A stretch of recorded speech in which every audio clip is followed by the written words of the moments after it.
ya Rabbal Alamin. Tidak ya, itu aja ya. Apalagi biasanya kalau orang nanya tuh apalagi Mas Oka? Dari mana Mas Fajri ini dari mana? Tadi kan dari Sumatera Barat. Tadi kan Mas Khairuddin dari ITP mana? Jatim. Jatim. Oh. Jakarta Timur. Nah. Oh, maksudnya tuh, oh ya. Saya sekarang lagi aktif, bukan lagi aktif sih. Saya tuh aktif di Ngefast.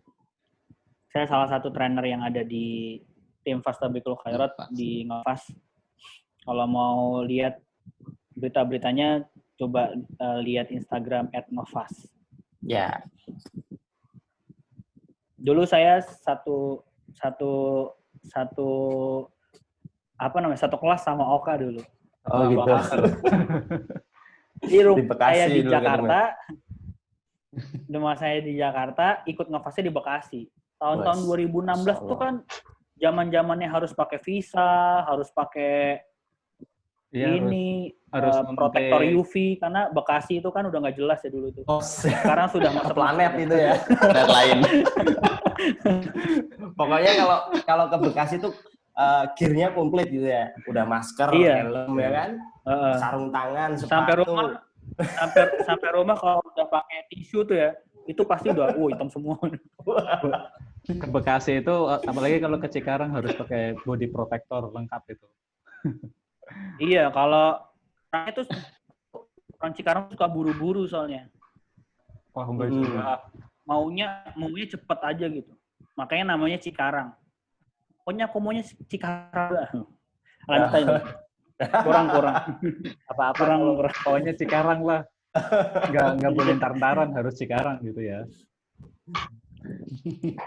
Kembali ke topik kan, Mas Khairuddin sama Mas Fajri, Mas Oka. Nah, malam ini ngobrolnya kita tuh tentang jodoh dan rezeki. Nah, banyak teman-teman dari antara kita tuh masih mengkhawatirkan tentang jodoh dan rezekinya. Mungkin apa yang di pikiran Mas Khairuddin tentang jodoh apa sih? Apalagi kan ini dua narasumber yang berbeda ya. Satunya udah menikah, satunya belum menikah.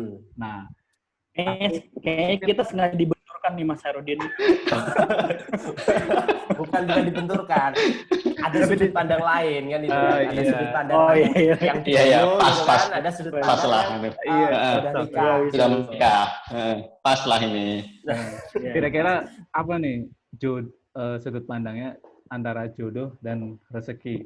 Ada yang bilang jodoh itu ya rezeki gitu, termasuk dari bagian rezeki. Tapi di salah satu penjelasan lain bahwa jodoh, rezeki, dan mati itu sudah ditakdirkan. Tapi ada juga bilang jodoh itu rezeki. Nah, sudut pandang dari sisi yang berbeda ini seperti apa gitu? Boleh Mas Khairuddin dulu? Ya, boleh. Ya.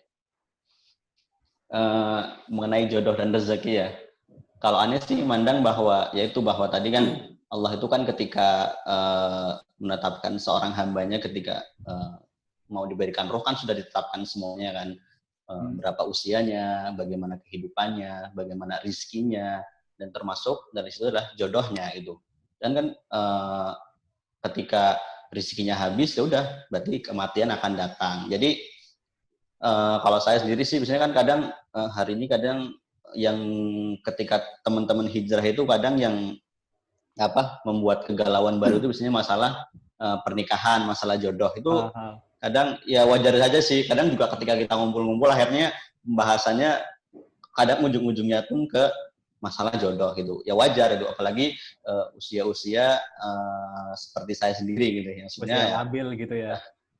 Ya usia udah mau 25 gitu. Itu kan sebenarnya udah secara kematangan itu biasanya udah wajar gitu. Apalagi kalau ngelihat rentan ya. Iya, udah rentan. Apalagi lihat adik kelas itu banyak yang udah tiba-tiba ngirim undangan, ngirim pernikahan itu banyak sekali itu. Gitu ya. Hanya ya setiap Idul Fitri, setiap Syawal itu mesti banyak banget tuh teman-teman sekelas atau adik kelas itu banyak sudah menikah semua itu. Tapi kita kapan itu? Jadi ternyata kalau dalam pandangan saya sih semuanya kan sudah ditentukan. Tapi memang ada dari upaya kita, bahwa kita pun rezeki pun harus dijemput, begitu pula jodoh. Tapi kan di satu sisi bahwa ketika menjemput jodoh pun harus dengan cara yang benar itu. Jangan sampai kemudian apa yang hari ini banyak dilakukan oleh teman-teman adik-adik kita yang remaja atau bahkan teman-teman seangkatan kita itu ya pacaran itu. Akhirnya kan bisa dibilang pacaran itu kalau dianalogikan itu ya seperti apa ya, membeli barang secara kredit itu. Misalnya kemudian orang misalnya ada juga kasus teman lama berpacaran kemudian sampai menikah itu. Ya mungkin kalau ini sampai menikah mungkin mending ya. Kemudian setelah lama berpacaran kemudian menikah. Ya bisa dibilang seperti kredit itu. Jadi udah digunakan tapi sebenarnya belum lunas gitu. Gunanya sudah dari lama itu. Kacau. Itu tapi faktanya kan memang begitu. Banyak sekali kejadian-kejadian seperti itu. Bahkan banyak sekali dulu di masa-masa SMP SMA itu teman-teman yang seangkatan itu nggak sampai lulus itu, udah kelas 11, ada bahkan dulu kelas 9 SMP akhirnya nggak sampai lulus ya karena kejadian seperti itu gitu. Kan ini sebenarnya juga apalagi kalau kita buka fakta-fakta yang lain ya, bahwa setiap tahun mesti kalau kita lihat data KUA itu di berbagai daerah banyak sekali itu kompensasi nikah muda, tapi bukan dan kebanyakan kasusnya bukan karena memang nikah memang karena kemauannya, tapi nikah karena kejadian gitu, karena insiden gitu. Kan MBA kan, married by accident akhirnya gitu. Jadi itu sih. Jadi kalau menurut Anda sih iya. Karena kan jadi ya karena sudah ditentukan oleh Allah ya kita santai aja dan tetap kita sebagai manusia punya diwajibkan untuk berikhtiar gitu. Kita rezeki pun dicari, begitu pula jodoh, dan ketika mencari jodoh pun dengan jalan yang benar, ta'aruf atau sebagainya gitu. Dan insya Allah sih banyak juga cerita teman-teman yang ta'aruf pun berhasil kan juga banyak. Jadi pertanyaannya Mas, kapan nikah? Sih mungkin. Ya. Oh, kapan nikah? Ya, seperti kata Mas Zai tadi, insya Allah tahun ini. Amin. Doakan saja. Amin. Oke, kita dengarkan dari sudut pandang yang sudut biru. Dari sudut biru ada Mas Fajri. Baik, saya mau ngomong gimana ya? Itu tuh penjelasannya udah jelas. Kalau ada wudhu tuh tayamum tuh nggak berguna gitu. Oh gitu. Gimana ya? Tadi pertanyaannya apa? Jodoh sama rezeki itu gimana gitu maksudnya? Ya. Kan gitu. Iya. Sebenarnya semua yang kejadian di muka bumi ini betul tadi kata Mas Harudin bahwa semuanya itu sudah diatur oleh Allah Subhanahu wa taala dan semuanya udah ditakar. Jodoh, maut, rizki, itu udah ditakar semuanya. Dan yang paling menarik adalah ketika rizki sama maut ini dia selalu beriringan. Jadi misalnya ketika pada saat orang tuh nggak mungkin meninggal kalau rizkinya ini belum selesai gitu. Sampai akhirnya si malaikat maut itu selalu bilang sama si malaikat rizki gitu, Ki udah selesai belum? Oka, tuh bentar lagi, 1 teguk lagi misalnya gitu. Nah di tegukan terakhir itu berarti mautnya itu pasti bakalan datang ke Oka gitu. Nggak tahu sih yang mana tegukannya, saya nggak paham. Iya Kak? Ya. Hati-hati Kak. Terus kemudian jangan minum. Habis ini jangan minum. Yang di situ tuh ada yang tidak bisa kita ikhtiarkan. Yang jelas yang tidak bisa kita ikhtiarkan ajal diri. Nah, rizki sama jodoh tuh gimana? Rizki sama jodoh pun sebenarnya sudah Allah takar. Sudah Allah takar, semuanya sudah Allah takar karena sudah jelas Allah memberitahukan itu, udah dicatat di dalam kitab Allah yang namanya Lauhul Mahfuz. Bahwa semuanya udah dicatat 50.000 tahun sebelum itu semua. Sebenarnya tadi saya mau ngejelasin tentang sebuah ringkasan kitab Bidayah wa Nihayah sih. Itu mungkin bisa jadi pegangan yang menarik kalau misalnya dibahas. Ya walaupun nggak banyak sih, cuman beberapa kutipan-kutipan biar semoga dari situ tuh teman-teman yang dengerin ini tuh bisa lumayan tercerahkan bahwa ternyata ya udahlah gue juga nggak apa-apa. Nah, balik lagi kepada nanti ya, kalau misalnya emang itu saya diminta, baru saya keluarkan, kalau tidak, tidak. Langsung. Terus kemudian kalau Rizky sama Maut itu bagaimana? Ceritanya adalah semua yang sudah Allah tetapkan itu namanya takdir. Ada orang yang nikah di umur 25, ada orang yang nikah umur 27, kayak saya 27 Mas, tenang aja. Masih 2 tahun lagi lah insya Allah. Masih aman batasnya. Iya. Cuma itu kadang memang ketika pada saat menikah umur 27 itu adalah suatu hal yang saya pikir, wah ini gara-gara ucapan gue pas lagi zaman SMA ini. Ini ucapan gue pas zaman SMA, lu mau nikah kapan? Umur 27. Diusahain sampai umur 25 tuh nggak akan nikah-nikah waktu itu. Kalau udah mau nikah di umur 25 sama atau enggak 26 waktu itu. Nah, kita nggak usah bahas yang tentang itunya. Terus gimana tentang masalah jodoh dan rezeki? Jodoh dan rezeki itu masuk juga ke dalam takdirnya Allah Subhanahu wa taala. Nah, ini yang bisa diikhtiarkan. Ikhtiarnya bukan berarti nanti kita memaksakan diri untuk buat pokoknya dia jodoh gue. Enggak kayak gitu. Atau misalnya pokoknya motor itu tuh motor gue. Enggak gitu. Karena semua sudah ditetapkan oleh Allah Subhanahu wa taala, maka tugas kita ikhtiar. Ikhtiarnya itu bukan buat enggak selalu menuju kepada apa yang kita inginkan. Karena yang paling tahu tentang kebutuhan kita adalah Allah. Makanya kadang kalau misalnya kita kayak contoh misalnya saya nih. Saya dulu pengen banget kuliah di UI. Kuliah di UI pengennya ngambil psikolog. Itu kan susah ya. Ngambilnya psikolog tapi di UI. Terus saya bilang, coba aja lah. Karena saya tuh background-nya senang ngobrol sama orang. Terus begitu senang bisa ngelihat orangnya begini gitu. Jadinya kayak gue di psikolog oke nih. Nah, ngambilnya itu kayak nggak mikirin kapasitas otak gitu. Ngambilnya langsung di UI. Terus kemudian akhirnya ketika pada saat waktu itu, akhirnya ternyata nggak lulus. Terus akhirnya nyalain siapa? Nyalain, ini gimana sih gue kok bisa nggak lulus nih? Apa yang nggak bisa gue lakuin kan gitu kan ya. Terus sampai akhirnya ternyata saya masuk ke kampus UI yang lain. Bukan UIN, bukan ya. Saya juga di kampus UI, namanya UI Uhur. Budi Luhur maksudnya.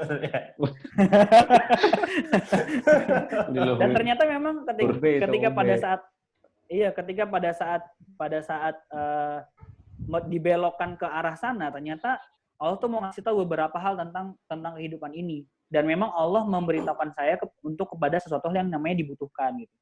Nah, balik lagi ke pertanyaannya, jodoh rezeki itu takdir bukan? Udah ditakdirkan. Nah, pahamilah bahwa ketika ikhtiarnya bukan ikhtiar untuk mendapatkan si dia, atau ikhtiarnya bukan mendapatkan barang tersebut, bukan. Tapi ikhtiarnya adalah untuk bagaimana ketika pada saat berproses itu, kita mendapatkan banyak pahala. Karena jodoh udah diatur, udah dijamin, rezeki udah dijamin. Yang belum dijamin surga dan nerakanya. Maka menempuh jalan ketika pada saat sampai kepada jodoh tersebut, itu mau memakai cara yang mana? Halal atau haram? Yang dimana ketika pada saat kita bahas halal dan haram, maka otomatis halal ada pahalanya, haram ada dosanya. Kalau mau dipanjangin lagi, berarti ketika pada saat kita menjalankan hal-hal yang halal, itu kita pasti akan mendapatkan sebuah tawaran dan jaminan dari Allah Subhanahu wa taala itu berupa surga. Tapi kalau misalnya yang haram, ya siap-siap. Allah sudah menyiapkan azab yang pedih itu nerakanya Allah Subhanahu wa taala. Gitu. Allahu a'lam bishawab. Ya. Tadi ini saya ada pertanyaan nih, Mas Fasri ya. Tadi kan dikatakan bahwa jodoh sama rezeki itu adalah tergantung dari ikhtiar ya. Ikhtiar kita bagaimana untuk mendapatkannya itu. Nah, pacaran itu kan juga termasuk ikhtiar. Ya kan? Nah, pacaran itu termasuk ikhtiar. Cuman kan saya suka pertanyaannya. Iya kan? Sekarang banyak yang membenarkan bahwa lah kan saya juga ikhtiar untuk menuju menikah dengan proses pacaran gitu. Ada lagi yang Mas saya udah khitbah, cuman kapan nikahnya? Nikahnya nanti setelah kuliah, padahal posisi lagi SMA gitu kan. Nah, itu bagaimana itu?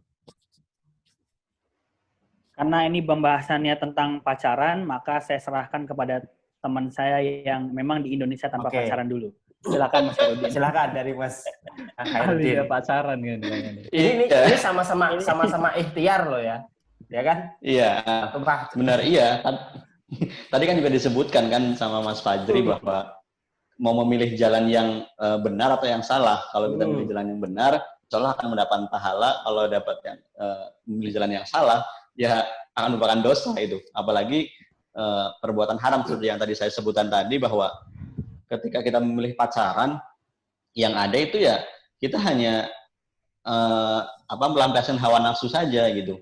Karena faktanya kebanyakan, kita bahas aja lah kasus di Indonesia, kebanyakan kasus pembunuhan, kasus apa, semuanya berawal kebanyakan dari asmara kan, dari pacaran dan sebagainya. Bahkan kasus bunuh diri, diputus bunuh diri pun juga kebanyakan dari pacaran. Dan kan juga belum tentu ketika kita pacaran bertahun-tahun, kemudian akhirnya nikahnya sama si dia, bisa jadi sama orang lain. Kan juga banyak kan ketika kasus jagain doang pacaran pacaran sampai 7 tahun, di pelaminan cuma sebagai tamu. Kan zong banget itu. Zong banget itu. Ya Allah itu. Banyak banget seperti itu. Dan ataupun kalaupun misalnya sampai ke pernikahan, saya bilang tadi ya sebenarnya nanti ya alam ya yang sudah. Seperti ya, yang saya tadi bilang tadi, seperti membeli barang secara kredit itu, sudah digunakan lebih dulu tapi belum lunas itu. Hak miliknya belum penuh. Kredit mending ya, kalau kreditnya macet itu lebih parah lagi. Iya. Dan banyak sekali itu kejadian-kejadian seperti itu. Akhirnya kan ya sih mungkin akhirnya menikah, tapi kan kadang kebanyakan menikahnya bisa juga karena insiden itu kan gitu. Karena hamil duluan, nikah kemudian gitu. Itu juga banyak gitu. Biasanya kita nggak usah menutup mata, fakta datanya itu ada itu. Bahkan kalau kita mau ngulik-ngulik setiap HU di daerah-daerah itu banyak gitu. Bahkan mungkin kalau di kampung tetangga-tetangga kita ya banyak, cuma hari ini kan sudah menjadi sebuah seperti apa sih, dianggap wajar gitu. Karena bukan masyarakat menganggapnya bukan sebagai sebuah aib itu. Jadi seperti gini, itu. balik ke pertanyaan. Jadi ikhtiarnya yang benar apakah pacaran, ya kan? Atau seperti apa? Kan sama-sama ikhtiar gitu kan? Oh iya, ya karena yang benar ya tadi, misalnya pertama, misalnya masih SMA nih, kalau udah ngebet ya bilang sama orang tuanya, apakah orang tuanya mengizinkan atau sebagainya. Kan orang misalnya masih SMA belum bisa bekerja, ataupun ketika dia masih SMA tapi sudah bisa bekerja dan sebagainya dan dirasa mampu, ya silahkan aja kemudian menikah dan dengan jalan yang benar kan, misalnya ta'aruf, kemudian khitbah dan lain sebagainya. Bukan kemudian dengan jalan pacaran gitu. Apalagi yang sudah berumur, ya sudah nambah ilmu, kemudian ya mulai berproses mencari itu, ta'aruf dan sebagainya. Jangan sampai udah berusia tapi pacaran aja yang di. Ya. Kalau sih pandangannya itu mungkin. Ya oke. Kalau dari antum, Mas Fajri, ikhtiarnya itu harus seperti apa? Kan sama-sama ikhtiar nih, ya kan? Ya pacaran aja buat dapetin pacar itu ikhtiarnya udah tinggi banget kayaknya ya. Nah, iya kan? Mau nembak aja udah, aduh galau nih, terima atau enggak kan gitu kan. Udah modal bunga, beli coklat, belum nyewa orang-orang buat jadi istilahnya tuh pemain cameo. Tapi masih gagal juga gitu kan. Kita tuh dalam ketika pada saat menginginkan sesuatu tuh pasti akan ada pilihan. Dan yang jelas hidup itu adalah pilihan. Life is choice. Makanya kenapa kok Fajri berani bilang kayak begitu? Iya, karena Allah juga udah bilang di Al-Quran. Allah bilang, fa'alhamaha fujuraha wa taqwaha. Allah udah kasih tahu ada jalan dua nih. Fujur sama takwa. Yang gitu kan ya, dalam surat Asy-Syams. Kalau mau jalan yang fujur, ya silakan ngambil jalan yang fujur. Jalan yang takwa, silakan ambil jalan yang takwa. Tapi ingat, ketika kita mengambil salah satu dari dua ini, akan ada yang namanya juga konsekuensi. Nah, kita balik lagi ke dalam kasus, kalau misalnya dibilang mana jalan yang baik, ya yang jelas, kalau misalkan kita bahas di forum ini, yang jelas bukan pacaran. Ya nggak sih? Kalau di forum ini nggak mungkin pacaran. Nggak mungkin pacaran solusinya. Kecuali ini nih adalah Indonesia berpacaran, baru bahasnya ke sana. Karena ini Indonesia tanpa pacaran, pasti ini nggak mungkin pacaran. Kenapa bisa dibilang pacaran itu jalan yang itu tidak benar? Karena memang ketika pada saat berproses, ketika pada saat berproses nanti dibilang, ya lu ta'aruf, emangnya lu mau beli kucing dalam karung? Nggak jelas. Ketahuan Kan. pacaran kali. Ta'aruf itu nggak Ketahuan jelas itu. pacaran. Kan betul kan ya? Ketahuan pacaran. Iya. Kita tuh jelas. Gue tahu dia A sampai Z. Coba saya mau tanya. Ketika pada saat ini kita berempat nih dalam satu ruangan misalnya. Terus kan saya pacaran, Mas Zaid pacaran, Oka pacaran, Mas Hoirudin pacaran. Ya. Itu saya mau tanya ya. Ketika kita ngobrolin akhlak apa ngomongin fisik? Fisik. Fisik lah. Fisik lah. Yang jelas. Fisik kan? Kalau di kelihatan. Kalau di antara kita berempat, terus kemudian pas lagi kita ngumpul, kita ngobrol-ngobrol, ketika pada saat kita ngobrol-ngobrol, itu ada di antara kita yang paling sebentar pacaran, misalnya Fajri paling sebentar pacaran. Terus kemudian antum bertiga bakal ngebully saya apa bakal bilang keren-kerenin ke saya? Oh, boleh lah. Bully kan gitu kan ya? Terus Iya, kemudian bully, ternyata di dalam satu konsep, dalam satu kesempatan yang lain, anggaplah saya yang paling lama pacaran. Antum semua nih belum lama pacaran. Maksud gua salah terbalik. Saya ini yang paling baru pacaran, antum semua udah yang lama pacaran. Terus Ya, kemudian betul. antum nanya, udah ngapain aja? Terus saya bilang, Iya. saya bilang pegangan tangan. Ya elah, udah setahun pegangan tangan. Iya apa enggak? Loh, Iya. Mungkin nggak caranya itu kita saling jaga. dalam satu forum, ketika dalam satu forum kita bilang, Masya Allah, Alhamdulillah, semalam saya bisa tahajud bareng-bareng sama pacar saya. Mungkin nggak? Nggak mungkin. Ahil. Karena kenapa? Nggak mungkin ada sebuah kemaksiatan dibarengin sama sebuah ketaatan. Pasti akan ada dipilih. Nah, ketika pada saat ada yang orang-orang yang berpacaran dengan pacaran syar'i, dimulai dengan basmalah, pacaran cuma malam Jumat, dibuka dengan yasinan gitu. Itu namanya kemaksiatan yang berkedok pada ketaatan. Nah, saya dipahamin ya? Makanya ketika paham. pada saat kita membahas tentang ini, itu udah suatu hal yang berbeda. Yang satu jalannya taat, yang satu jalannya, mohon maaf lahir batin nih, maksiat. Dan ketika pada saat kita bahas tentang ikhtiarnya itu semakin banyak Allah suka dengan hal itu, maka kita akan mendapatkan reward. Rewardnya apa? Rewardnya pahala. Walaupun memang sekarang ini kita nggak bisa ngelihat pahalanya kayak gimana. Makanya dari situ di dalam Al-Quran, saya bahas Al-Quran mulu kayak tahu banget Al-Quran. Kalau kita buka Al-Quran di awal-awal setelah Al-Fatihah itu ada surat Al-Baqarah, ada ayat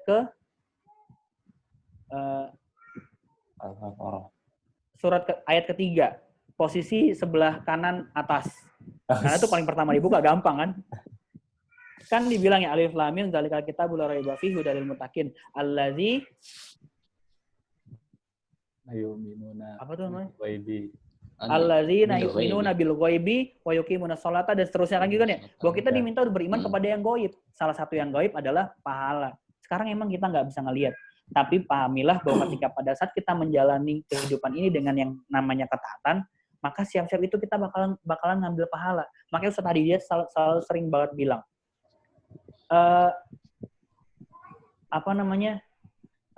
astagfirullahaladzim, ini karena sering maksiat jadi lupa terus.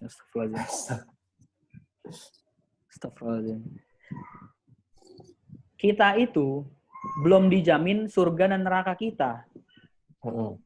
Kita itu kehidupan dunia kita ini udah dijamin sama Allah Subhanahu wa taala, yang belum dijamin itu surga dan neraka.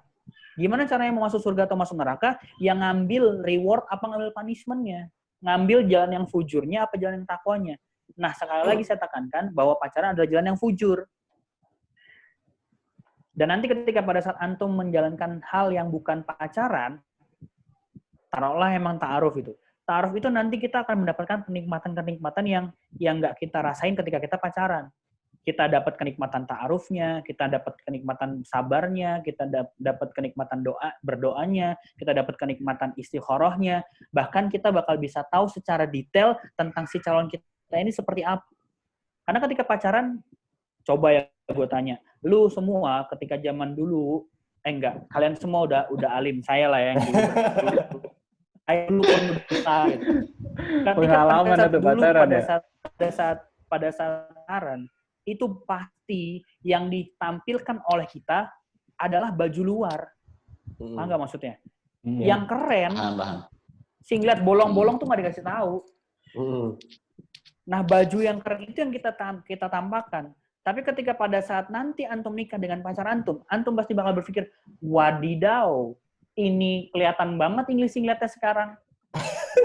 Paham ya? Tapi kalau misalkan kita kalau kita ta'aruf dari A sampai Z, kita tahu, bahkan kita bisa cari tahu, oh dia kakaknya ini, oh dia temannya ini, sahabatnya ini, mutual friend-nya ini. Coba bayangin ketika antum punya pasangan atau punya ya itulah namanya name it. Itu kalau kerjaannya, mohon maaf nih, dalam satu hari di dalam satu feed Instagramnya itu ada 10 foto dia dengan berbeda angle. Atau cek 10. Itu bisa nggak kita ngelihat karakteristik si perempuan ini bagaimana? Ya, bisa. bisa. Dia tukang selfie, yang jelas kosmetiknya pasti mahal. Ya. Handphonenya jelas mahal. Ya kan ya? Efek kamera mungkin. Handphone belinya yang paling bisa bikin foto fotogenik gitu. Nah, itu kita udah tahu, udah bisa tahu. Dan itu dapat dari mana? Itu dapat dari ketika kita ta'aruf. Ya. Makanya kalau misalkan sering dengerin tagline Yuk Ngaji itu, taat pasti bahagia, maksiat pasti sengsara. Sengsara. Udah, kita aja. Nanti tanya lagi ya. Masalahnya nih, Masalah. masalahnya nih mungkin beberapa teman saya juga ada yang mengalami ya. Udah berusaha untuk mendapatkan, ini ada dua sisi ya. Satu, sudah berusaha maksimal mungkin buat dapetin pacar. Istilah lain itu pacar itu yang bakal nanti dia itu jadiin jodohnya itu, istrinya itu, atau jadi suaminya. Tapi nggak nggak dapet gitu. Mungkin udah satu sisi udah mulai dapet, gagal. Terus sudah berusaha, gagal. Di satu sisi lain, saya juga ada teman saya yang ta'aruf, tapi dari sekian kali masa percobaan ini, gagal terus. Sebenarnya jodoh itu memang kalau memang sudah ditakdirkan sama Allah, tapi kenapa dengan cara ikhtiar pun masih gagal terus, belum dapat terus gitu. Mau sampai kapan kira-kira orang-orang yang seperti ini yang mengalami itu bisa selesai dari penderitaannya untuk mendapatkan jodoh gitu. Atau ikhtiarnya mendapatkan jodoh, finishnya itu di mana gitu. Ya. Sebenarnya udah bikin CV gitu kan, ditolak gitu ya. Mungkin antum juga gitu Mas Khairuddin. Kayaknya iya nih senyum ini.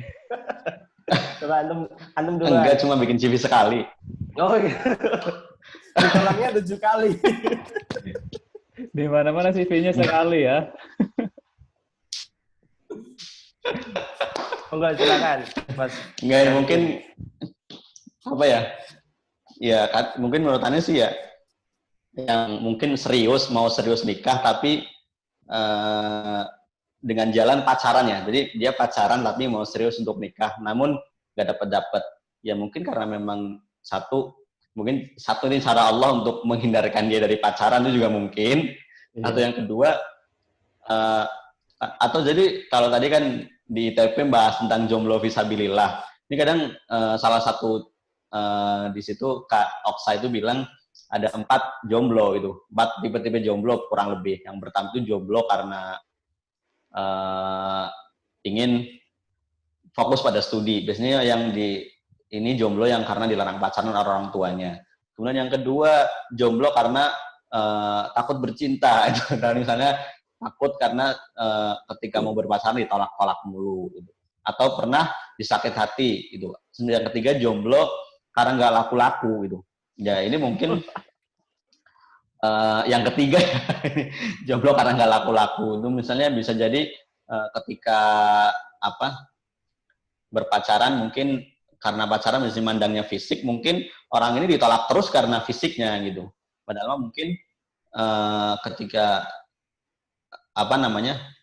ya kita juga harus tahu ketika fisik kita seperti ini ya kita nyarinya yang mungkin sepadan atau selevel gitu. Mungkin ya walaupun dalam Islam sendiri kan ketika mencari jodoh wanita itu kan dipandang dari 4 hal kan, dari hartanya, nasabnya, kekayaannya dan agamanya. Namun kita harus di perantauan oleh memilih agama dulu, karena yang lain itu sifatnya adalah tambahan gitu. Karena yang lain itu kalau ada pada wanita, namun agamanya nggak ada, itu percuma gitu. Dan mungkin yang ketiga ini juga termasuk sudah nulis CV, udah tukeran dan sebagainya, mungkin ditolak dan sebagainya. Ya mungkin juga sama itu, karena kan dalam pernikahan itu kan ingin menyatukan dua pribadi yang berbeda. Ya mungkin ketika membaca CV-nya ada kurang kecocokan pada sisi ini mungkin, atau mungkin pada hal yang lain atau apa, ya kita juga nggak tahu gitu. Nah ya kalau pengalaman sih pernah sih itu, baru sekali, tapi itu nggak diterima itu karena ada sisi yang memang membuat si akhwat itu khawatir gitu. Ya hak mereka gitu ketika kemudian dalam proses ta'aruf itu kemudian ditolak atau sebagainya. Ya tapi kita berusaha, dan mungkin ketika kita ta'aruf itu memang harus benar-benar jujur itu. Misalnya mungkin malah masalah harta ya, misalnya kadang kan hari ini kita di masa sekarang ini ketika masalah pernikahan itu kadang pernah masalahan teknis, misalnya biaya walimahan dan sebagainya, itu kadang juga menjadi permasalahan gitu. Apalagi di beberapa daerah yang punya adat tertentu yang terkadang bisa dibilang memberatkan calon suaminya. Walaupun ya ini sudah kadang sudah menjadi bagian dari mahar biasanya. Tapi ya kita memang harus jujur dulu, misalnya kita punya modal berapa, ya kemudian langsung ketika mungkin ta'aruf bilang ke akhwatnya ya modalnya segini-segini mungkin. Mungkin ada yang kemudian mau menerima gitu. Itu seperti itu sih. Jadi mungkin ditolak memang karena satu belum jodohnya. Ya kan bagi kita kan ketika kita berikhtiar kemudian ditolak kan, dan itu merupakan takdir bagi kita kan gitu. Dan kita sudah memilih jalan yang benar, misalnya ta'aruf. Berbeda lagi dengan kita misalnya mau ingin menikah tapi dengan cara pacaran dulu, itu mungkin juga salah satu cara Allah untuk mencegah kita dari dosa pacaran mungkin. Atau tadi mungkin juga karena si calonnya ini memandang fisik juga bisa, atau yang lain. Sebelum ke Mas Fajri, kalau memang jomblonya karena menghindarkan dari pacaran sih oke lah ya, Allah itu melindungi kita dari menghindarkan pacaran. Insya Allah itu jomblo fisabilillah. Terus kalau jomblonya kita karena adat, misalkan harus kita minder gitu kalau misalkan gambar mahar yang gede, atau kita nggak ikutin tradisi-tradisi kayak apa yang harus bawa perabotan atau apa gitu, atau misalkan di Sumatera Barat yang kalau nggak salah laki-lakinya dibeli apa perempuannya dibeli gitu, dalam itu kan hanya maharnya gede gitu kan, masih sama kan.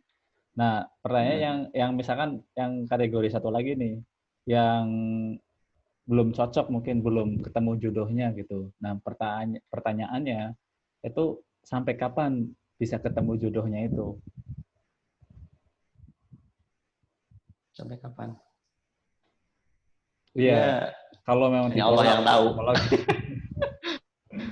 Mungkin jadi ya, mungkin ya kegalauan teman-teman juga kalau misalkan bahkan sampai bisa jatuhnya putus asa gitu kan, kalau udah ikhtiar, udah bikin CV tapi masih gagal terus gitu. Ya mungkin kalau menurut Anda sih mungkin karena ekspektasinya ya, mungkin antara ekspektasi kita, permintaan kita itu terlalu tinggi, padahal kemampuan pada diri kita itu, apa yang kita miliki itu ya sebenarnya di rata-rata saja, tapi kita memilih ekspektasi yang tinggi. Kemudian akhirnya akhwat juga ngelihat, waduh ini ikhwan ekspektasinya tinggi banget, padahal kemampuannya ya rata-rata itu. Mungkin juga itu salah satu yang kemudian membuat mungkin ada penolakan atau sebagainya. Mungkin juga kita harus introspeksi dulu juga gitu. Apa sih mungkin dari CV kita apa yang kemudian kita dalam ekspektasinya memilih akhwat, atau mungkin yang akhwat untuk memilih ikhwan itu mungkin terlalu tinggi gitu. Karena kan juga itu menjadi masalah juga gitu. Apalagi ketika sampai nulis CV-nya itu nggak jujur, itu kan bahaya juga gitu. Padahal jadi ketika pernikahan, rumah tangga itu yang dibutuhkan adalah kejujuran. Iya juga sih harus jujur. Karena mungkin kenapa ditolak terus itu juga karena salah satunya tinggi ya apa kriterianya itu.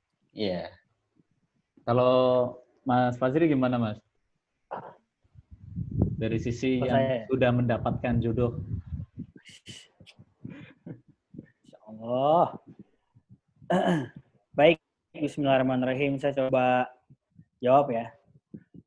Ini nambahin aja dari apa yang disampaikan sama Mas Herudin. Ini enak nih, posisinya saya enak nih. Jadi tinggal nambah. Jadi itu pas ditembak pertanyaan tuh yang mikir Mas Herudin. Oke, saya lanjutin ya. Kenapa kok ada orang yang galau ketika pada saat dia tuh justru dia nggak dapet jodoh-jodoh gitu ya? Itu sebenarnya balik lagi. Harusnya kita pahami apa tujuan hidup kita di muka bumi ini. Nah, itu nanti balik lagi kepada 3 pertanyaan yang paling wajib kita jawab dulu. Apa 3 pertanyaan yang wajib kita jawab dulu? Kita harus tahu dulu dari mana kita berasal, untuk apa kita diciptakan, dan mau kemana kita setelah ini. Nah, itu kalau di dalam kitab ulama itu dibahasnya sebagai uqdatul kubro atau simpul yang besar. Nah, ketika kita sudah mendapatkan jawaban simpul yang besar ini, maka hal-hal yang pertanyaan-pertanyaan di bawah ini itu pasti nanti akan terjawab. Cuma kalau misalkan kita 3 ini belum dijawab, belum punya jawaban yang sangat luar biasa 100% dan memuaskan akal kita, pasti hal-hal kayak gini jadi distraksi di dalam kehidupan kita. Nah, maka fahamin dulu apa yang diminta Allah terhadap diri kita sebagai hamba. Di dalam Al-Qur'an dijelasin bahwa wa ma khalaqatul jinna wal insa illa liya'budun. Kita diminta sama Allah Subhanahu wa taala buat beribadah kepada Allah Subhanahu wa taala. Salah satu caranya menikah. Tapi bukan satu-satunya cara. Bukan satu-satunya cara. Dan terus kemudian kita diminta sama Allah sebagai khalifah di muka bumi ini. Diminta untuk ngejagain bumi ini. Diminta untuk nge-manage bumi ini. Maka hal-hal yang kayak dibilang jodoh itu bukan suatu hal yang patut untuk dikejar terus-menerus. Tapi bukan berarti tidak boleh ya. Bukan berarti tidak boleh. Nah, maka bersyukurlah kepada Allah Subhanahu wa taala untuk orang yang tadi ditanyain sama Mas Zaid itu, bersyukur kalau misalkan Allah tuh sedang menyelamatkan kita. Allah, kalau udah pengen hambanya baik, itu diarahin ke arah yang baik. Cuman kadang hambanya ini nggak ngeh kode-kode Allah. Nggak peka gitu ya. Kalau kita tahu kode, iya nggak peka. Pasti dia laki-laki nih. Suka nggak peka. Suka nggak peka. Karena kalau bisa dibilang, kalau saya flashback sama kehidupan saya sampai sekarang ya, sebenarnya Allah tuh udah ngarahin jalan saya tuh jalan yang benar gitu. Di SMP saya udah dijadiin ketua OSIS misalnya gitu. Terus kemudian pas lagi SMA, saya tuh anaknya udah nggak mau lah jadi anak-anak yang gimana kan, karena SMA itu waktunya kita free time gitu. Menuju kepada kuliah yang makin free gitu. Ternyata pas lagi di SMA, saya tuh dipaksa menjadi anak rohis. Ya, dipaksa. Iya, saya berani bilang itu adalah dipaksa. Karena kenapa? Karena itu nggak tumbuh dari rasa saya sendiri, dari keinginan saya sendiri. Makanya saya bilang itu dipaksa. Cuman harusnya kalau ketika waktu itu saya berpikir positif, harusnya gimana? Allah pengen jadi gue baik nih. Taunya gimana? Taunya pas sekarang. Cuma udah jauh banget itu berapa tahun yang lalu itu. Itu baru ngehnya sekarang. Nah, makanya ketika pada saat kayak sekarang nih, syukurlah kepada Allah Subhanahu wa taala, antum semua yang nonton ini, itu bersyukur kalau misalkan antum ini masih disulitkan oleh Allah Subhanahu wa taala mendapatkan pacar, itu berarti Allah lagi pengen antum baik. Karena kata Rasulullah SAW, man yuridillahu bihi khairan yufaqihu fiddin. Kalau Allah pengen terhadap hambanya, kalau Allah pengen hambanya itu baik, itu Allah bakal faqihkan dia terhadap agama. Dia bakal gampangin tuh jalan dia buat menuju pada agama. Bukan mencerca Indonesia tanpa pacaran. Wah, gimana? Udah bagus belum? Bagus. Bagus ya? Pembelaan yang sempurna. Iya, karena jelas-jelas ketika pada saat ada orang, ya nggak ada masalah lah kalau antum dihujat sana-sini. Rasul juga dulu dihujat kok. Justru pertanyakanlah ketika pada saat kita tuh justru nggak dihujat orang. Ya, ada yang salah sama kita. Loh iyalah. Hidupnya biasa-biasa aja ya. Iya, berarti biasa-biasa aja. Tadi sampai mana saya ngobrol itu? Uqdatul kubro. Enggak, udah lewat tadi sama. Oh ya, pahamilah bahwa itulah adalah cara Allah buat bikin kita jadi baik. Nah, kenapa kok banyak orang sekarang tuh galau tentang masalah jodoh? Itu tergantung sama referensi kita. Itu tergantung sama informasi kita. Maka ketika antum mendapatkan informasi terus-menerus tentang jodoh, dia sudah menikah. Ya Allah, itu selebgram, kayaknya bahagia banget hidupnya, rezekinya ngalir, terus kayaknya masuk tiba-tiba endorsean banyak, followersnya nambah jadi 100.000 dan 200.000. Kan begitu kan ya? Kita ngelihat tuh orang lain, bukan ngelihat kepada diri kita sendiri. Dan yang kita pertanyakan dari tadi, itu adalah bahasan-bahasan ketika pada saat itu ada ranahnya, ranah Allah Subhanahu wa Ta'ala. Kita tidak fokus kepada ranah apa yang kita bisa kuasain. Apa yang bisa kita kuasain? Kita bisa menguasai diri kita untuk tidak pacaran. Kita bisa menguasai diri kita untuk tidak mendekati zina. Kita bisa menguasai diri kita untuk meng-unfollow atau men-follow akun-akun yang sudah kita follow atau kita unfollow. Kita bisa mengatur pribadi kita buat apa? Buat memutuskan informasi-informasi yang nggak harusnya kita dapetin. Orang tiap hari dikasih yang namanya ditokin terus orang-orang bermesraan di Instagram tentang suami istri yang baru menikah gitu. Itu pasti lama-lama dia berpikiran, wah kayaknya menikah enak.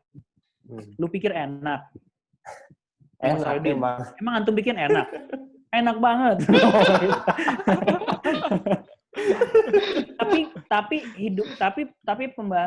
Menikah itu pun bukan yang penting, itu bukan yang terpenting, itu bukan proses dari antum belum menikah menuju kepada pernikahan, bukan pranikah. Selama ini orang banyak sekali pembahasan tentang pranikah, tapi yang harus dibahas adalah post nikah. Setelah menikah ini harus ngapain?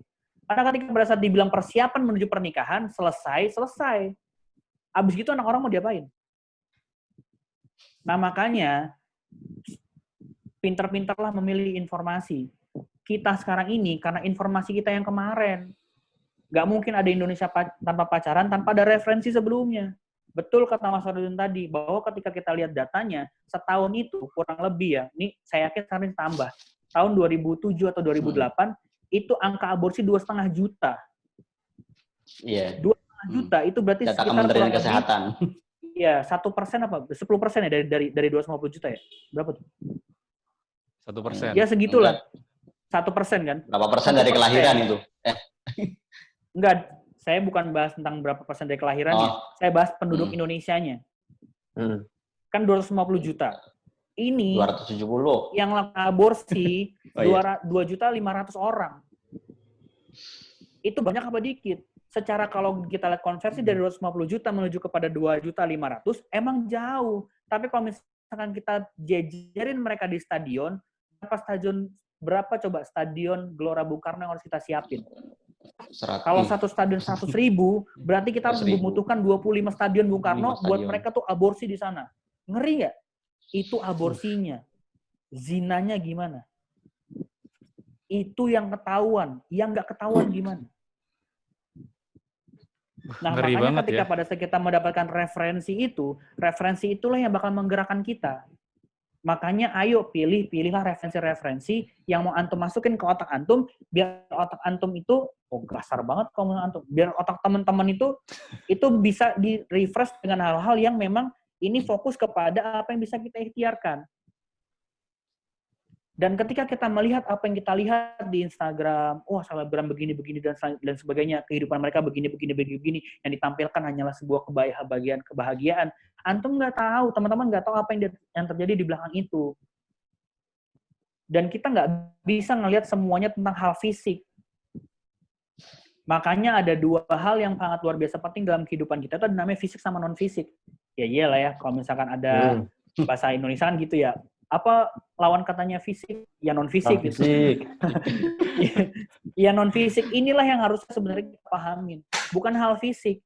Hal fisik ini ya begini-begini aja udah. Betul kata Mas Ardun tadi. Bahwa nanti yang namanya kecantikan, kegantengan itu bakal habis. Kak, dulu kayak gimana berat badannya kurusnya. Sekarang nambah. Mohon maaf body shaming, mohon maaf.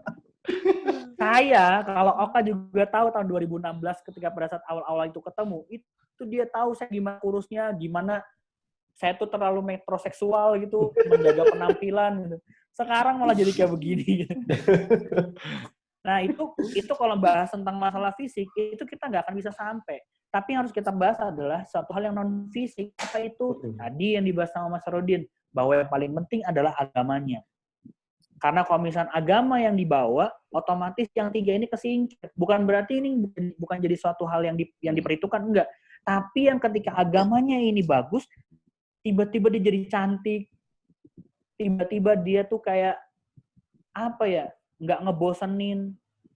Jadi hal-hal fisik itu terkesampingkan ketika pada saat kita membahas fokusnya hal yang non fisik, yaitu agama. Nah, agama inilah yang nggak lekang akan waktu, kayak kata Krispati. Kayaknya boleh lah Nyanyi dong. Allah wala bisawab.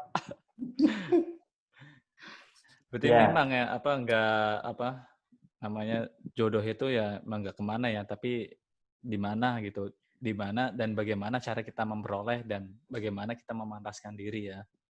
Iya.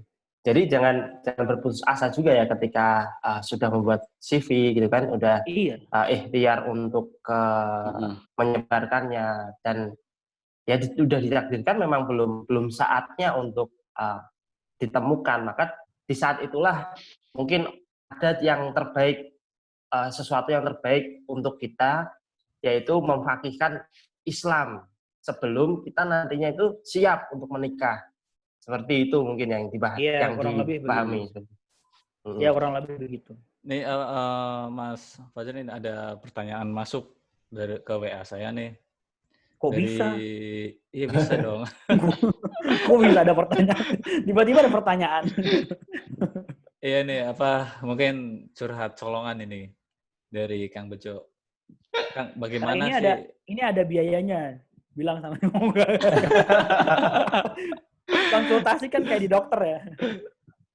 Bagaimana nih caranya biar doa kita tuh cepat dikabulkan? Terus salah nggak sih kita kalau banyak minta saat berdoa itu?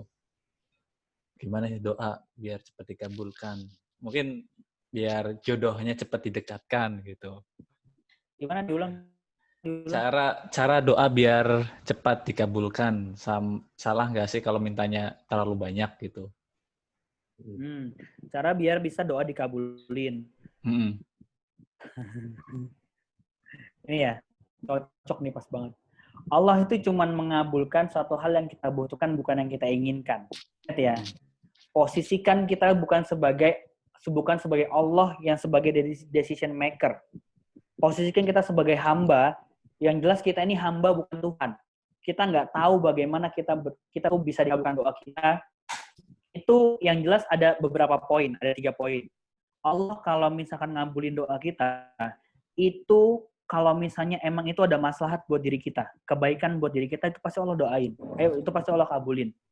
Nah, maslahat ini pun, antum juga harus tahu, niat antum ini buat apa. Kalau misalnya kita balik kepada jodoh ya, karena kan bahasa jodoh sama rezeki. Niat antum mau menikah itu buat apa? Antum nikahnya, niatnya hanya untuk sekedar mendapatkan pas diajakin kondangan, nih gue udah bawa, mana lu, ayo beli gue gitu. Nah itu nggak akan. Biar ada cangkingan ya.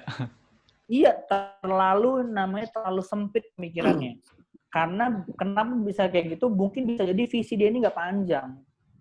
Dia tuh nggak punya visi, makanya sampai dia menikah, udah selesai nih. Habis itu, gue mau ngapain lagi begini nih. Paham ya? Nah, terus kemudian kalau misalnya emang ada maslahat buat kita, pasti Allah bakal kabulin. Maslahat itu berarti yang kita butuhin, bukan kita inginkan. Pahamin ya? Beda butuh sama ingin. Butuh itu pasti seadanya, pasti oke, nggak ada masalah. Tapi kalau ingin, itu harus ekspektasi tinggi. Yang kalau ekspektasinya nggak nyampe, dia pasti bakal galau. Yang kedua,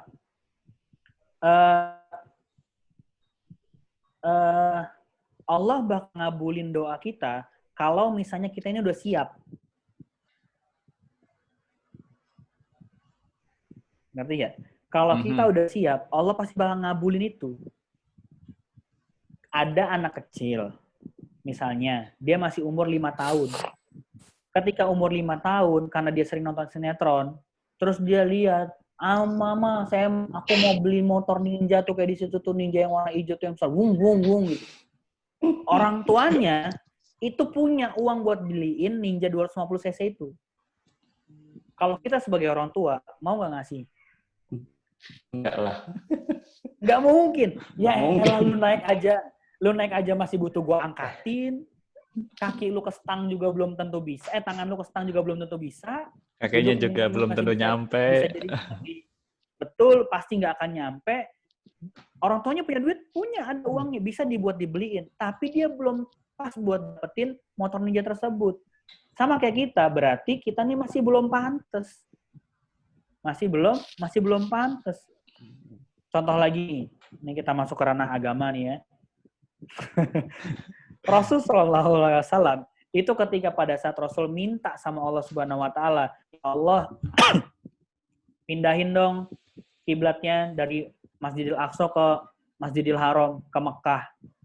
Itu Rasul minta sampai 3 tahun loh. Sampai 3 tahun. 3 tahun baru dikabulin sama Allah Subhanahu Wa Taala. Kenapa? Karena waktu itu ketika Rasul minta itu belum pas waktunya. Belum pas waktunya. Contoh lagi yang lain, cerita tentang Nabi Ayub. Nabi Ayub alaihissalam itu dia pernah sakit. Kita tahu jelas dia pernah sakit yang lama banget, luar biasa. Itu sampai itu nggak akan terjadi sama orang setelah Nabi Ayub. Yang akan merasakan itu cuma Nabi Ayub. Nabi Ayub itu dia raja. Terus tiba-tiba jadi jatuh miskin. Terus kemudian dia jadi punya penyakit yang luar biasa. Terus habis itu dia kan Nabi ya. Ada nggak sih batasan dia untuk meminta kepada Allah Subhanahu Wa Taala dengan apa yang terjadi sama diri dia? Kan enggak. Kan gitu ya. Terus sampai suatu ketika istrinya akhirnya bilang, oh ya Abi, ya mintalah sama Allah. Bilang sama Allah suruh sembuhin penyakit ini biar kita bisa baik-baik lagi, biar kita bisa senang-senang lagi. Terus Nabi Ayub bilang, Ibu, kita selama ini hidup enak, kita selama ini sehat, itu udah berapa tahun kita sehat, Ibu? 20 tahun. Oh iya, saya ini sakit, itu baru berapa lama, Ibu? 7 tahun. Nanti aja mintanya ketika sudah mencapai 20 tahun kenikmatan hidup kita sama dengan 20 tahun kenikmatan sakit tersebut, baru minta sama Allah Subhanahu Wa Taala. Nah, nanti dibalas lagi tuh, ada lagi bahasannya, ya la yukallifullahu nafsan illa wus'aha laha ma kasabat, dan seterusnya, bahwa Allah nggak akan mungkin ngebebanin kita kalau kita nggak mampu. Nah, terus yang poin yang ketiga apa? Tetap ikhtiar. Karena kita nggak akan pernah tahu ikhtiar mana yang bakal berhasil. Dan kita nggak akan pernah tahu ikhtiar mana yang kita lakukan itu benar-benar yang niat karena Allah Subhanahu Wa Taala, nggak ada terselip pikiran-pikiran dunia. Dan itu luar biasa effortnya pasti. Makanya ketika pada saat kita sudah mendapatkan biar Allah ngabulin kita, itu 3 poin tersebut. Coba dijalanin dulu. Yang paling pasti adalah pahamilah apa tujuan ketika pada saat kita meminta sama Allah Subhanahu Wa Taala, dan jangan menduakan Allah Subhanahu Wa Taala ketika pada saat kita meminta kepada Allah Subhanahu Wa Taala. Ketika kita menduakan Allah Subhanahu Wa Taala dalam meminta doa kepada Allah Subhanahu Wa Taala, nanti tuh kayak gimana ya? Gua minta tolong sama Oka, tapi gua minta juga ke Khairuddin. Oka mau sebel gak? Cemburu itu pasti. Ya, cemburu lah. Abis itu saya minta lagi ke Mas Zaid. Oka sama Mas Khairuddin, itu sebel gak? Sebel pasti. Karena kenapa? Kalau kata orang Jawa, kemaruk gitu. Iya. Paham sampai sini ya? Wallahu a'lam bishawab. Oke. Gimana Mas Oka? Oke. Ya, mungkin tadi udah dijelaskan semua, udah detail semuanya ya. Bagaimana kita harus memilih informasi, apakah kita harus memilih apa itu pacaran atau tidak, itu kan tergantung dari informasi yang kita serap tadi ya kan. Kalau misalkan kita masih melihat Instagram yang pacaran masih yang seperti itulah ya, kita akan terbawa arus atau terbawa suasana ke arah sana.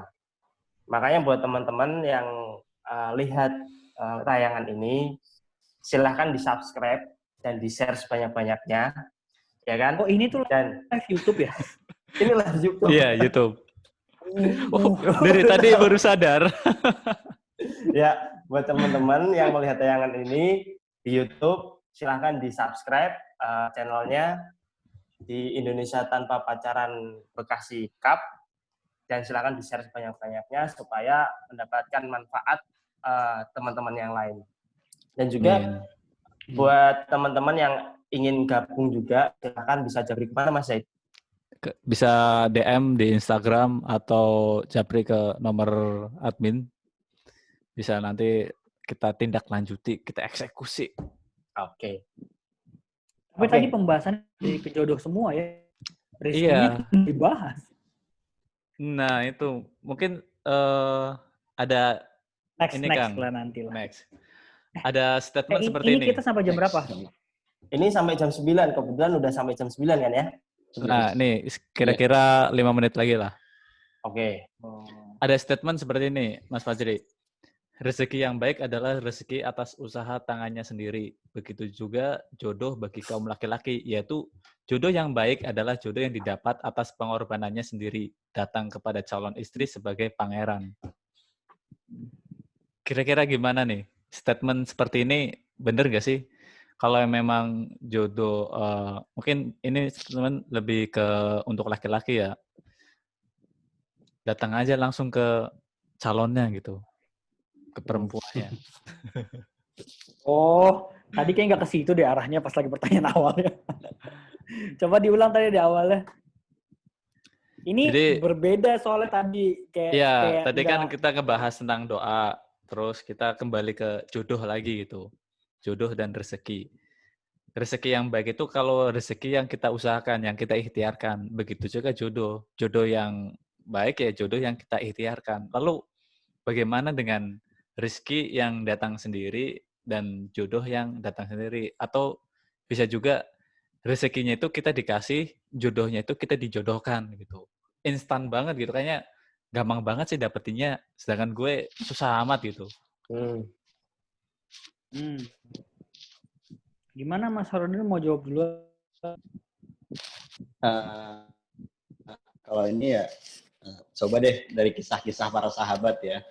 Kalau masalah jodoh itu kan mungkin juga kita dijodohkan, Rasul biasanya sering menjodohkan para sahabat atau orang-orang dekatnya. Itu karena Rasul tahu bahwa orang yang baik, ketika bertemu orang baik akan menghasilkan keturunan yang baik. Misalnya ketika Rasulullah menawarkan Ummu Aiman, ya, yang Rasulullah sebut sebagai Ummika wa Ummika, ibuku setelah ibuku itu.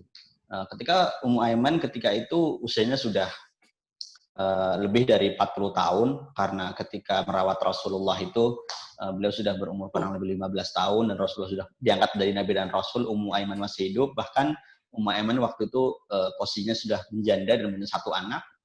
Kemudian ketika Rasulullah Ummu Aiman itu memeluk Islam, Rasulullah itu menyeru kepada bahwa siapa yang ingin menikahi wanita penghuni surga, maka nikahilah Ummu Aiman. Maka ternyata yang menyambut itu adalah Zaid bin Harisah, yakni putra angkatnya Rasulullah itu. Dan ternyata Rasulullah memberikan Ummu Aiman kepada Zaid bin Harisah. Dan ini banyak terjadi bahwa banyak sekali sahabat-sahabat dekat atau orang-orang dekat Rasulullah itu dipilihkan sendiri jodohnya oleh Rasulullah itu. Kemudian juga bagaimana nanti Fatimah kemudian diberikan kepada Ali, begitu pula ketika Ruqayyah dan Ummi Kulsum dan Ruqayyah dan Ummi Kulsum itu nanti juga diserahkan kepada Utsman bin Affan ketika setelah diceraikan oleh 2 putra Abu Lahab. Ya. Jadi ini juga menjadikan bahwa Rasulullah itu tahu ketika jadi jodoh itu jika kita misalnya dijodohkan itu ya juga merupakan yang terbaik buat kita, misalnya karena orang tua kita mau menjodohkan kita dengan si fulanah karena melihat si fulanah ini punya kelebihan misalnya dalam agamanya dan sebagainya. Jadi mungkin itu merupakan jodoh terbaik kita gitu mungkin. Ya mungkin saja. Karena kan kalau Rasulullah kan satu ketika mengambil keputusan juga dibimbing oleh wahyu dan sebagainya. Tapi juga itikat baik orang tua misalnya mencarikan jodoh kita kan juga ingin mencarikan jodoh yang terbaik, bukan hanya instan kata maksud itu kita dapatnya instan juga, karena kan juga salah satu kewajiban orang tua terutama ketika anaknya wanita itu kan juga mencarikan jodoh yang baik gitu, seperti itu. Kalau menurut aku seperti itu. Begitu pula rezeki yang dikasih ya, apakah itu bukan rezeki yang baik atau karena mendapatkan secara instan. Itu kan juga kalau nggak salah ada perdebatan antara guru dan murid, antara Imam Malik dan Imam Syafi'i ketika membahas tentang rezeki itu. apakah rezeki itu dengan cara diikhtiarkan atau diusahakan atau nanti datang sendiri gitu.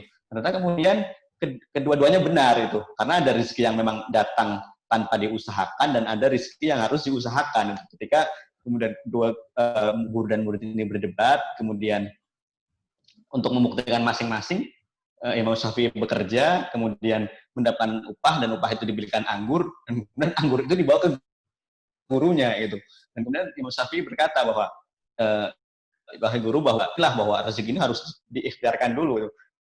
Ternyata kemudian Imam Malik mengambil anggur itu dan memakannya. Karena Imam Syafi'i pun ke gurunya mesti juga membawa rezeki itu untuk dibagikan kepada gurunya juga. Dan ternyata kedua-duanya kan benar juga, itu seperti itu. Jadi baik itu rezeki itu yang dikasih dari orang lain juga termasuk bagian rezeki kita melalui perantara orang lain misalnya, tanpa kemudian kita melakukan apa-apa. Gitu.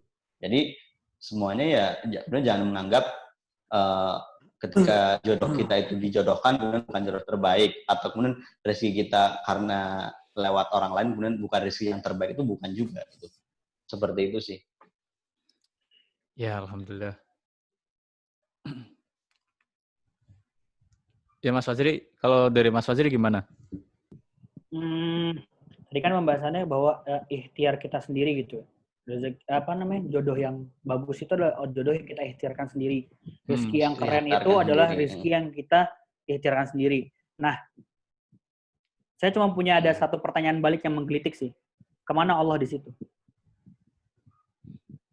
Kalau semua apa yang kita bilang adalah yang kita ikhtiarkan sendiri, kemana Allahnya? Di mana Allahnya? Letaknya di mana? Terus kalau misalnya emang ada orang yang ketika pada saat dia hidup, ternyata hidup dia mewah karena orang tuanya ini kaya misalnya gitu. Terus dia dapat rezeki dari orang tuanya. Kadang sih memang kata-kata di iklan itu memang betul. Rumput tetangga itu emang lebih indah. Ya kan ya? Rumput tetangga itu lebih indah. Dan sekali lagi saya tekankan, yang kita lihat itu fisiknya. Yang terlihat. Yang terlihat. Lah yang harus kita lihat adalah, contohnya saya mau nanya sama Oka, karena saya yang benar-benar kenal banget saya sama Oka, sama Mas Farudin, sama Mas Zaid, saya baru kenal nih. Kita bisa lebih kenalan lebih dalam. Saya mau tanya sama Oka, antum ketika pada saat waktu itu kerja di Karawang, di mana ya? Karawang, betul. Karawang betul ya? Itu kan antum kerja di Karawang. Iya, nggak usah disebutin perusahaannya. Ketika misalnya antum kerja di Karawang, itu saya tahu antum itu gajinya besar. Iya. Betul, gajinya besar. Sampai-sampai antum justru malah bisa beli rumah. Walaupun riba. Iya. Iya kan? Iya. Ketika pada saat antum menyelesaikan riba antum keluar dari pekerjaan yang justru menyita waktu antum sehingga antum tidak bisa, sehingga antum berpikir bahwa gue ini kayaknya harus lebih banyak manfaat kepada umat bukan kepada perusahaan gue. Itu sekarang yang antum rasain, itu lebih nikmat mana? Sekarang atau pada saat dulu antum ketika pada saat kerja di tempat yang lama dan punya rumah? Lebih nikmat sekarang yang jelas. Lebih nikmat sekarang, paham ya? Lebih menikmati sekarang. Kenapa saya berani ngomong kayak gitu? Karena kita ternyata ketika ketemu kita punya kegelisahan yang sama. Sama-sama nyicil rumah di komplek yang sama, ketemu di Bekasi. Oh iya. Yang lunas dia duluan. Yang bantuin saya kan. Kebangetan ya. Kualat itu intermezzo. Nah, ketika pada saat kita melihat itu bahwa belum tentu orang yang uangnya lebih banyak itu lebih baik dibandingkan orang yang justru pas-pasan uangnya. Kita nggak pernah tahu bagaimana kehidupan dia di rumahnya. Kita nggak pernah tahu bagaimana kehidupan dia di luar sana. Yang sudah kita tahu bahwa kita mempunyai diri kita, tubuh kita ini, itu udah Allah ciptakan sempurna dan Allah berikan ketenangan kepada kita. Maka itu dulu yang harus disyukurin. Nah, tadi dibahas tuh bagus banget tuh sama Mas Farudin. Rizki itu ada yang datang sendiri, ada yang datang memang diikhtiarkan. Tapi pahaminlah, bukan karena ikhtiarnya rezeki itu turun. Karena semua sudah dijamin. Nah, ada orang yang, ya udahlah, doa aja, udah sholat duha, 4 rakaat, 8 rakaat, insya Allah Allah kasih dunianya. Terlalu sempit kalau ketika pada saat kalau kita mau sholat duha diniatkan untuk urusan yang namanya dunia. Mau saya kasih tahu slide-nya nggak nih? Saya dikasih boleh share screen dong biar bisa saya jelasin. Oke, 86. Masalah rezeki. Sebentar.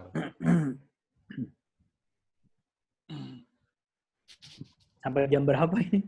Ini jadi lama banget ini. Extend deh. Sebentar sih. 15 menit lagi. Udah bisa, Kang? Tanya sama netizen yang ada di YouTube. Lanjut. Ayo yang di YouTube lanjut apa sudah close? Kayaknya semakin Lanjut, malam ya. semakin menarik ini. Ini ada yang masih mantengin terus ini. Oh ada. Nih lanjut nih. Udah Lanjut, bisa lanjut. share screen? Udah bisa. Oh udah bisa. Baik, saya share screen ya. Kelihatan tuh ininya? Belum. Udah? Nah, udah. Udah. Oh, udah. Oke. Kita harus pahami yang namanya hakikat rezeki. Rezeki itu bermakna apa? Pemberian. Berarti pemberian itu kita diberi, perlu usaha nggak? Perlu usaha. Ya wong dikasih itu nggak perlu usaha. Oh, dikasih ya. Diberikan, memberi, kita tinggal menerima. Berarti kita buat menerima? Enggak. Diberi. Nah, terus yang kedua, rezeki tidak sama dengan kepemilikan. Inilah batas orang ketika zaman sekarang. Gue harus punya itu, baru gue bisa menikmati. Lah sekarang, kalau misalnya bisa dibilang, saya mau ngasih tahu ya, rezeki adalah yang bisa kita nikmati dan kita bisa manfaatin. Sekarang yang lagi teman-teman tonton, itu adalah sebuah rezeki yang nggak pernah teman-teman milikin, tapi teman-teman bisa nikmatin. Dan teman-teman bisa manfaatin. Apa itu? Nih, ada orang-orang hebat di sini, ada Oka, ada Mas Ferdin, ada Mas Zaid. Itulah orang yang mau menyediakan platform YouTube Indonesia Tanpa Pacaran, misalnya contoh nih. Terus kemudian, apalagi antum punya kuota, atau antum yang lagi nembeng di mana gitu, kuota biar bisa dapat wifi gratis, itu namanya rezeki. Baju yang antum lagi pakai itu rezeki. Yang di lemari apa? Belum jadi rezeki antum. Maka jangan bilang apa yang kita harus punya dulu, baru kita bisa nikmatin. Enggak. Yang bisa kita nikmatin dan kita bisa manfaatkan, itu adalah namanya rezeki.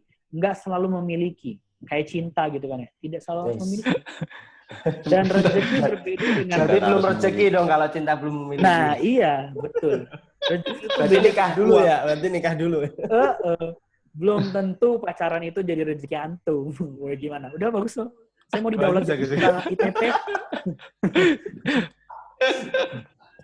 Langsung ikut diklat itu. Rezeki beda dengan uang. Rezeki beda dengan uang atau penghasilan.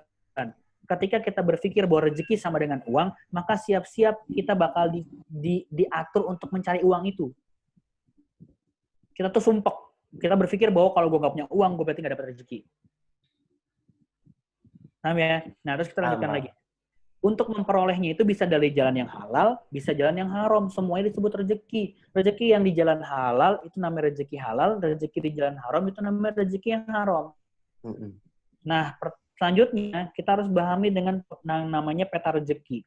Ada penyebab datangnya rizki. Penyebab datangnya rizki sudah Allah jelaskan di banyak sekali ayat dalam Al-Quran. Maka jelaslah ketika pada saat dibilang di dalam salah satu contohnya dalam surat Al-Hajj ayat ke-58. Benar-benar Allah akan memberikan kepada mereka rizki. Berarti penyebab turunnya rizki adalah Allah Subhanahu wa Ta'ala. Sekarang kita percaya nggak Allah ini ada? Percaya. Yakin. 100%. Maka selama Allah, maka Allah lah penyebab turunnya rizki kepada kita. Ingat sekali lagi, rizki bukan sama dengan uang. Kita lanjutkan lagi. Nah, rizki ini nanti dibagi dua. Ada yang diusahakan manusia, ada yang tidak diusahakan oleh manusia. Kita bahas dulu yang diusahakan manusia ya. Yang diusahakan manusia dibagi lagi menjadi dua. Ada usaha halal, ada usaha haram. Nah, usaha halal itu nanti akan menimbulkan atau memunculkan rizki yang halal. Kalau usaha yang haram akan menimbulkan rizki yang haram.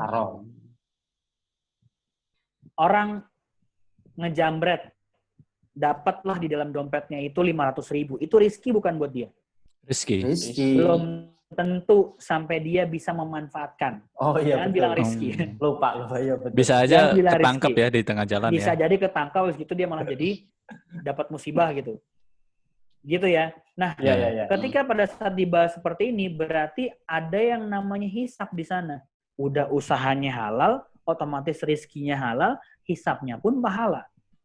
Ada lagi usahanya haram, rizkinya haram, hisapnya tuh pasti dosa. Dan dua-duanya namanya rizki. Rizki. Ada yang namanya rizki di sini? Yang nonton mungkin ada yang namanya Kita Rizky. lanjutin lagi. Ada yang tanpa diusahakan oleh manusia. Tanpa diusahakan manusia, ini pasti bakal turun nggak kira-kira? Turun Ada pasti, nggak? ada. Ada. Ada. Selama ada Allah, maka pasti ada rizki. Tanpa diusahain, itu pasti bakalan ada. Dan ini tetap akan turun. Cuman perbedaannya, ini nggak dihisap sama Allah Subhanahu wa Ta'ala. Karena udah dikasih sama Allah. Tanpa kita ikhtiar pun, contoh ya, paling gampang deh, di Ramadan kemarin, sering nggak antum dapat takjil gratis? Sering. Enggak kan? Sering kan? Iya. Lagi lockdown di masjid. Iya kan? Oh, tetangga antum nggak ada yang peduli sama antum berarti. Iya, dapat. Dapat kan? Itu kita usahakan nggak? Enggak, tiba-tiba ada yang Dapat. tok. Enggak. Assalamualaikum, ini lontong, ini pastel, gitu kan? Tiba-tiba Ustaz Nah, itu Chandra namanya Japri rezeki. suruh ke rumahnya.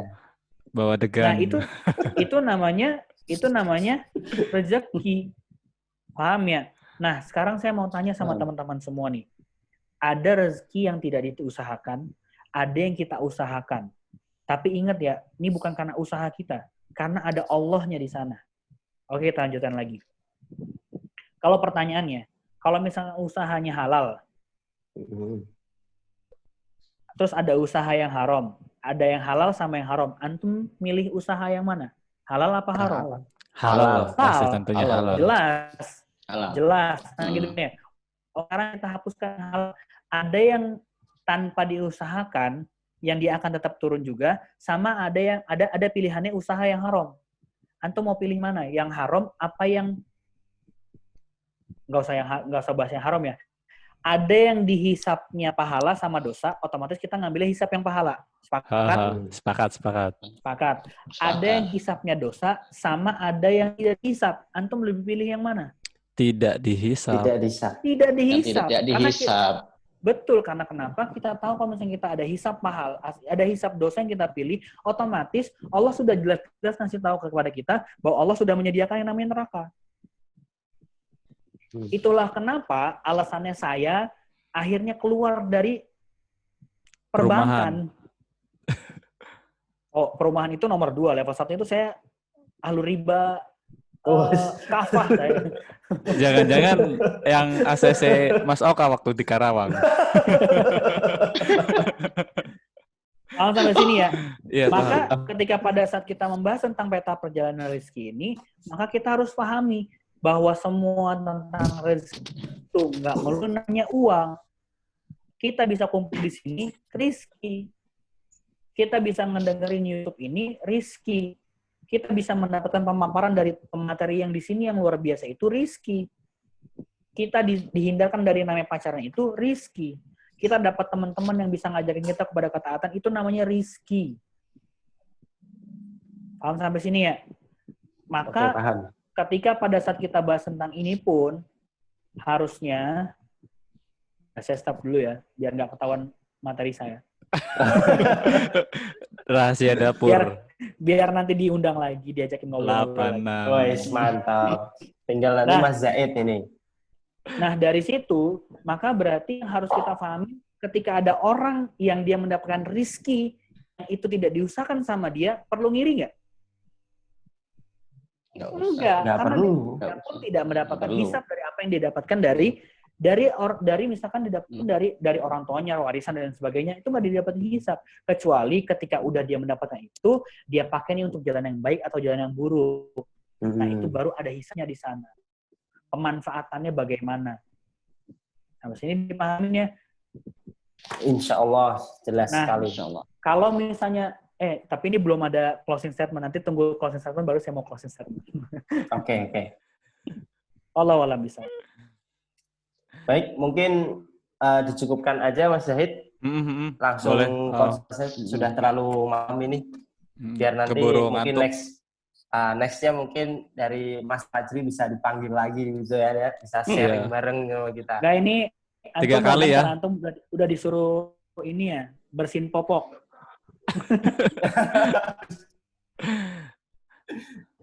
Nanti Mas Fajri sama Kang Khairuddin 3 kali panggil langsung datang ya. Oh. Minum obat ya.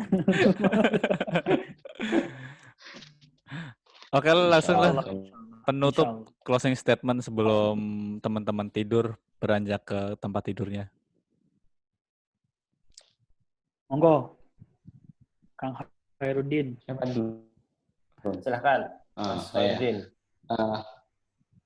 Iya, untuk closing statement-nya mungkin tentang rezeki dan jodoh ini ya, menurutnya kita tidak perlu mengkhawatirkan kemudian berlebihan sampai menggalau, karena insya Allah rezeki dan jodoh itu sudah ditetapkan, ya tinggal kita bagaimana nanti mengusahakannya dan berikhtiar, dan tetap semuanya diserahkan kepada Allah, karena yang menentukan hasilnya adalah Allah SWT. Jadi nggak usah galau karena jomblo gitu aja. Yang jomblo tetap semangat ya, kayak Mas Khairuddin. Asyik. Berarti Mas Khairuddin sedang menyemangati diri sendiri. Iya, menyemangat diri.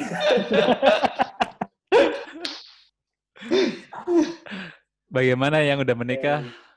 Closing statement-nya. Itu nanti kita akan bahas, insya Allah kalau misalnya nanti kita ketemu lagi, kita bahas tentang takdir sama pilihan lah, insya Allah ya. Amin, Ya, amin. insya Allah. Sebenarnya gini, selama kita bersyukur kepada Allah Subhanahu Wa Taala, maka kita pasti akan ditambah semuanya dari Allah Subhanahu Wa Taala. Makanya Allah bilang, la in syakartum la azidanakum wa la in kafartum inna azabillah syadid. Inna azabillah syadid. Kalau misalnya kita bersyukur, Allah tambah. Kalau kita kufur, ya udah, siap-siap Allah udah nyiapin azab yang pedih. Nah, kalau misalkan dari pembahasan yang tadi, itu sebenarnya kita udah punya dua pilihan. Pilihan yang baik sama pilihan yang buruk. Maka pilihlah pilihan yang baik. Kita bahas lagi tadi tentang masalah rezeki juga, maka pilihlah jalan untuk mengikhtiarkan rezeki dari yang halal saja. Yang haram tinggalin. Karena rezeki sudah dijamin oleh Allah Subhanahu Wa Taala, maka tugas kita itu menjemputnya dengan cara ikhtiar yang mendatangkan pahala. Makanya rugi ketika pada saat kita udah jelas-jelas kerja 8 jam, kuat banget gitu duduk 8 jam di pekerjaan, 8 jam ini malah tiap detiknya malah menimbulkan yang namanya dosa, kan rugi, kan sayang-sayang banget. Nah, makanya pilih aja pilihan yang pahala, sisanya kita syukurin. Pintar-pintarlah pilih pilihan yang berpahala, sisanya syukurin. Sisanya tinggal kita syukurin. Oh, emang gua nggak bisa nikah sama dia, udah bersyukur. Nanti Allah pasti bakal berikan yang lebih baik. Terus kemudian, gue nggak bisa beli Honda ADV, misalnya. Oh, ya udah syukurin aja dengan apa yang sudah kita punya sekarang. Karena kenapa? Ketika pada saat kita menyandarkan itu kepada Allah Subhanahu Wa Taala, maka kecewa itu pun bakal kita redam. Nah, selama yang kita niatkan itu karena Allah Subhanahu Wa Taala, itu insya Allah hal-hal yang kayak begitu tuh udah nggak level gitu. Ya. Allahu a'lam bishawab. Baik. Terima kasih ya sudah mengundang, sudah diajakin ngobrol-ngobrol. Saya justru bangga sekali bisa berkumpul dengan orang-orang yang tidak berpacaran. Amin. Terima kasih juga nih udah sudi bergabung dengan kita mantan jomblo. Mantan jomblo. Ya, terima kasih ya buat Mas Khairuddin dan Mas Fajri yang sudah sharing pada malam ini dengan Indonesia Tanpa Pacaran Bekasi Kabupaten. Mungkin buat teman-teman yang tergabung di YouTube, silahkan bisa subscribe, share, like, dan komen. Dan tunggu, kita akan terus live mungkin setiap hari Senin malam. Berarti nanti kita ketemu lagi di tanggal berapa nih? Tanggal 22. Betul, tanggal 22 dengan tema yang nanti akan di-share oleh Mas Zahid ya. Kita akan surprise saja gitu kan. Baik, silahkan Mas Zahid closing segera, udah jam 10 ini. Ya, buat teman-teman ya, nggak seperti yang tadi udah dipaparkan, udah dijabarkan, nggak usah khawatir jodoh dan rezekinya, karena jodoh dan rezeki itu nggak kemana, selalu ada jalan gitu, baik itu yang diikhtiarkan maupun yang tidak diikhtiarkan. Sampai ketemu di pekan berikutnya di tanggal 22, insya Allah dengan pembicara sama narasumber yang kece-kece teman-teman ngobrol yang keren-keren. Ya Mas Herudin ya, kita doakan semoga tahun ini menikah. Amin, amin, amin, ya rabbal amin, alamin. Amin. Kita tutup dengan kifratul majelis. Subhanakallahu wa bihamdika. Asyhadu an la ilaha illa anta, astaghfiruka wa atubu ilaik. Astaghfiruka wa atubu ilaik. Selamat malam. Wassalamualaikum warahmatullahi wabarakatuh. Waalaikumsalam warahmatullahi wabarakatuh. Izin ya, Pak. Oke. Ya, makasih banyak Mas Herudin, Mas Fajri Iya. udah bergabung. Semoga Allah balas dengan balasan terbaiknya. Amin. Amin, amin, amin. Sudah off nih ya? Sudah off, udah. Oke. Oh, udah off. Mas Fajri masih on ya? Masih, Antum masih. lagi ada acara lagi nggak hari ini? Nggak ada. Selain ini? Nggak ada. Oke. Gua kirain gue sendiri lu tadi. Ternyata berdua lu. Tadinya tuh